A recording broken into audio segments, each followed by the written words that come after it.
తమిళంలో ఒక కొత్త హీరో పరిచయం అవుతున్నాడు. అందులో పెద్ద విశేషం ఏముంది?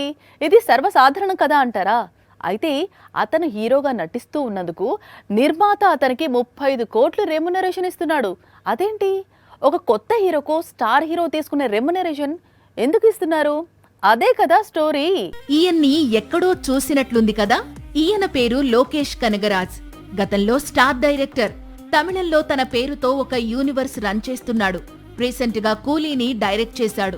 ఇంతలో హీరోగా మారాడు. ఇతను హీరోగా మారినందుకే సన్ టీవీ దాదాపు 35 కోట్లు పారితోషికం అందిస్తోంది అనేది టాక్. డైరెక్టర్ కాస్త హీరో అయ్యాడు. ఇందులో విశేషమేముంది? గతంలో చాలా సార్లు జరిగింది. లోకేష్ కనగరాజ్ కు మాత్రం అంత రెమ్యునరేషన్ ఎందుకు అంటే, డీసీ అనే మూవీకి లోకేష్ కేవలం హీరోయిజం మాత్రమే కాదు, ఈ సినిమాకు స్టోరీని, స్క్రీన్ ప్లే, డైలాగ్స్, దర్శకత్వ పర్యవేక్షణ అన్నీ చేయాల్సి ఉంటుంది. అందుకే ఈ స్థాయిలో సన్ పిక్చర్స్ లోకేష్ కు రెమ్యునరేషన్ అందిస్తోంది.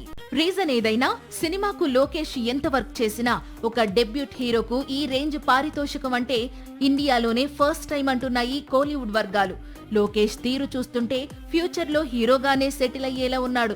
లోకేష్ సినిమాటిక్ యూనివర్స్లోకి తాను కూడా ఎంట్రీ ఇచ్చినా ఆశ్చర్యం లేదు. సాక్షి టీవీ ప్రసారాలను నిలిపివేయడం చట్టరీత్యా నేరం. సాక్షి టీవీ ప్రసారాల కోసం మీ స్థానిక కేబుల్ ఆపరేటర్ని వెంటనే సంప్రదించండి.